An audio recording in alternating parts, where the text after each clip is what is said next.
Eddie, what you doing, baby? I'm having a drink right now. Began the call from my husband, Mark. He was clearly tipsy and was pouring his heart out to some woman I didn't know. I was under the impression he was on a business trip for the week, but looks like that wasn't the whole truth. I love you, Addie Bear. Nighty-night. Well, good night, and goodbye for good, and then hung up on him. He's got some nerve. He's going to wish he never crossed me. I'm Ellen, and I just hit the big 3-0. I tied the knot about 4 years back, and I'm currently working a desk job. Our little family is made up of Mark, our adorable 3-year-old Emma, and yours truly, all cozy in our apartment. Mark and I first crossed paths at a group hangout set up by mutual friends. It was my first time at something like that, and to be honest, I was kind of freaking out. But lucky for me, Mark was seated right next to me and, picking up on my jitters, took the initiative to chat. Ellen, you seem a bit on edge. New to these kind of gatherings? Just a heads up, if you're not into drinking, don't feel pressured, he suggested. I mean, I don't love alcohol, but I don't mind it. Thanks for being so considerate. He laughed, adding, Just remember, these things are meant to be fun, not a pressure cooker. In that moment, I was really digging his considerate vibe. We hit it off that night, swapped numbers, and the rest, as they say, is history. Fast forward a bit, he popped the question, and we had our dream wedding, and a year later, little Emma came into the picture. To anyone looking in, our life probably seemed picture perfect. But as I was finding out, sharing a life with Mark wasn't always a walk in the park. We were both hustling in the workforce. While I was grinding at a typical company, Mark was with a business that specialized in family-friendly recreational spots. This meant he was often on the road. So when we decided to say I do, we also decided I'd take on the lion's share of the house stuff. He was all apologetic, saying, I hate that this is falling on you. Whenever I'm in town and free, I'll do my best to help out. It's all good. You're traveling for work, so I've got things covered here. Initially, he held up his end of the bargain. But when he actually gave house chores a shot, a bunch of problems popped up. Mark, these groceries are kinda old. I told you to grab fresh stuff, even if it costs a bit more. But it was 50 cents cheaper. I thought, why not save a bit? They're not that bad. That's not really the issue. In the tub you cleaned, it's got mold all over. If you're not gonna scrub it down right, I just end up doing it over. You're being picky. It looks clean enough, right? A little mold isn't gonna hurt anyone. At the heart of our disagreements was his lackluster approach to keeping the house up. Whether it was him going for the cheapest groceries, giving the tub a half-hearted scrub, or just tossing clothes around, his casual approach to home upkeep was wearing thin. The once charming laid-back attitude was turning into a hassle. Splurging on pricey things just isn't his style. He's kind of lax when it comes to chores, figuring a bit of clutter is no big deal. Honestly, it'd probably be smoother if I just tackled it from the get-go. But I've got my own job, so handling all the housework isn't really doable. If we keep going down this road, our place could turn into a disaster if I ever catch a bug. I've walked him through the ropes of home chores more times than I can count. We've butted heads here and there, but I've always stood my ground and never let him off the hook. Over time, he started shaping up, not necessarily out of self-improvement, but more so to avoid my lengthy talks on proper cleaning. Regardless of the reason, I was happy he was stepping up.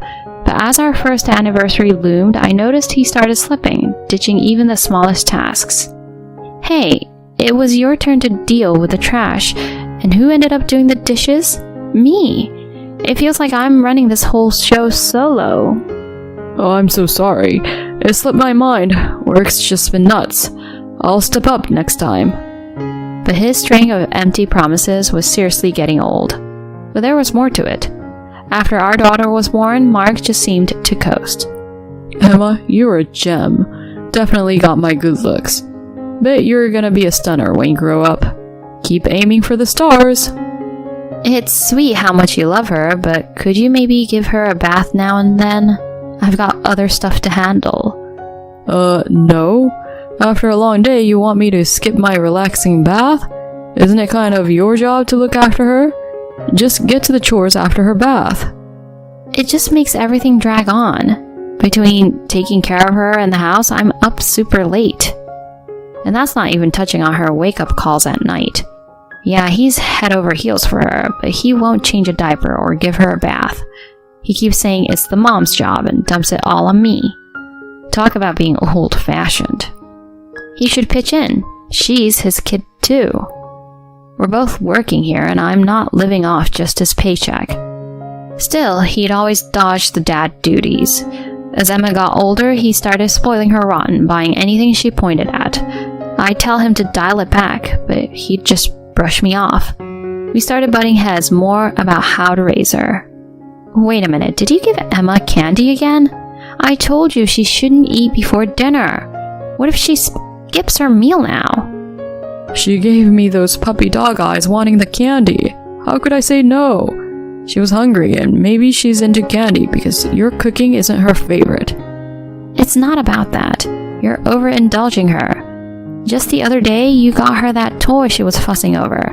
We need to set some limits. Lay off. What's the big deal if I use my cash to get my daughter some toys? You're way out of line for making a fuss. Honestly, I feel bad for Emma having you as a mom. He huffed. But it wasn't just about the toys and treats. Whenever I'd correct her for acting out, he'd swoop in and soothe her, going, "Mom's a bit much, right?" He never wanted to be the bad guy, so he'd never reprimand her, even if she was up to no good or getting into risky situations.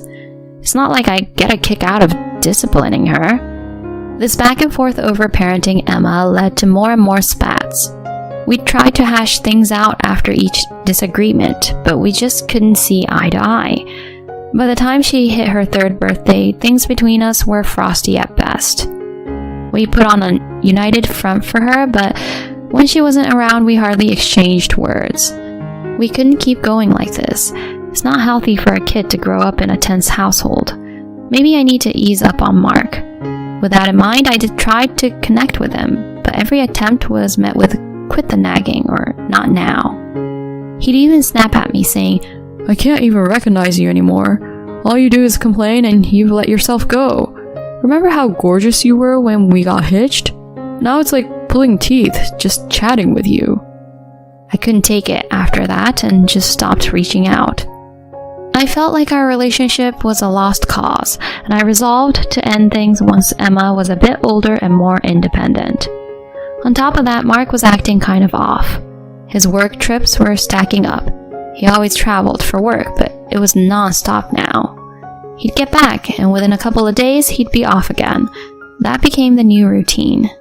He started rolling into the house really late and would sometimes crash at the office.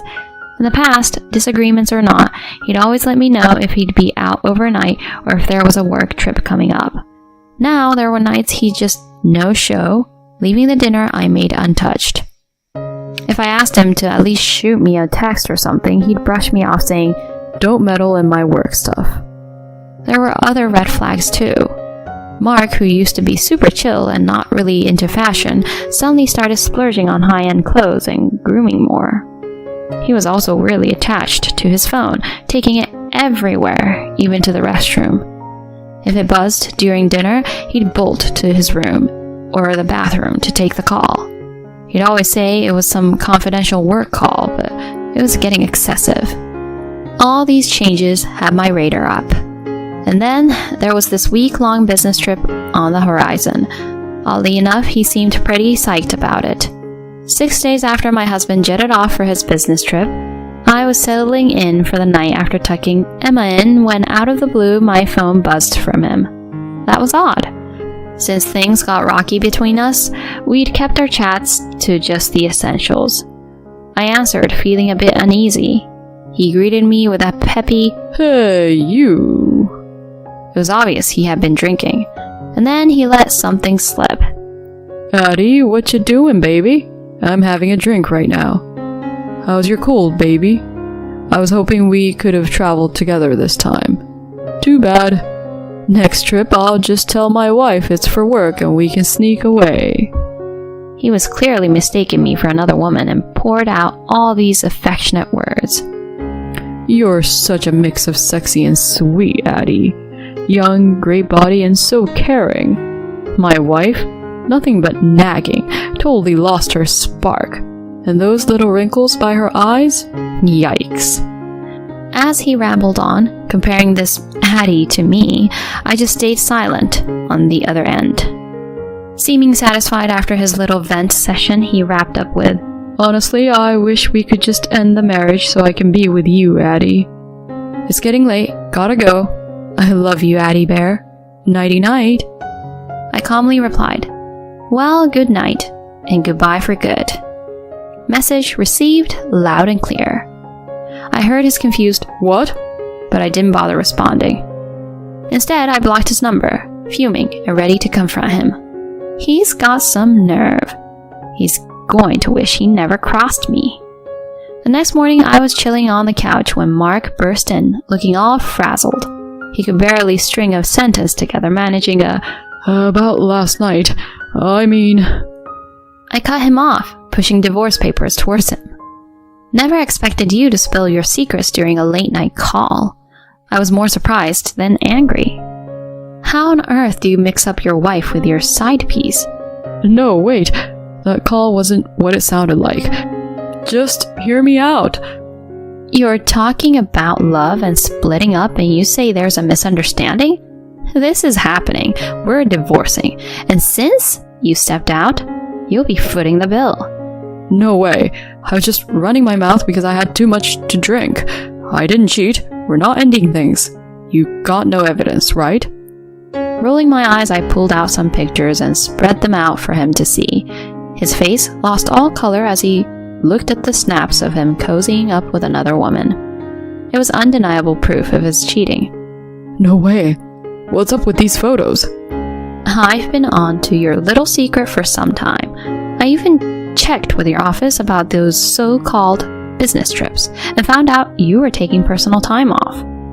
I was stunned to discover that he wasn't actually traveling for work as much as he claimed. So I got a private investigator on the case to dig up solid proof of his sneaky ways. He clearly didn't see it coming because he didn't bother covering his tracks. The detective didn't take long to find evidence. Turns out he's been seeing a woman from one of his company's clients.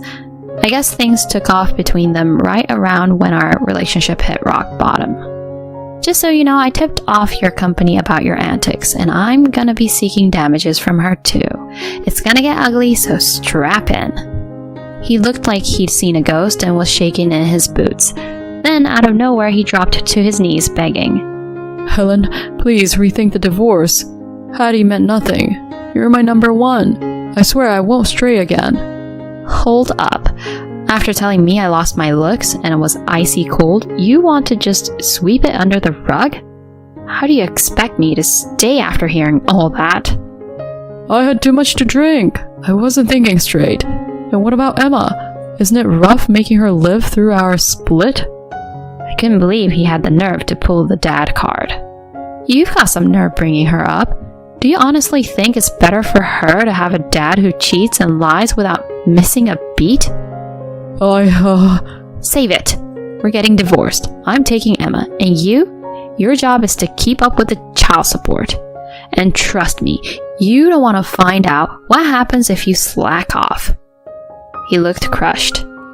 Fast forward a bit and we did end up getting divorced. I got money out of both Mark and Addie and made sure he'd be paying child support. He tried his best to get custody, but his cheating ways and lack of time spent with Emma made the decision pretty easy for me. Addie's folks settled her part in full, and she got shipped back to her parents' place, probably even lost her job over it. Mark's folks, solid people, actually were super apologetic about the whole thing.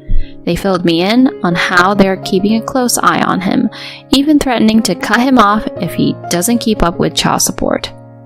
His work shifted him to another department after the scandal broke out. Word on the street is he's a shadow of his former self, and honestly, he had it coming. As for me, I moved back in with my parents and have been hustling every day. The highlight is watching Emma blossom.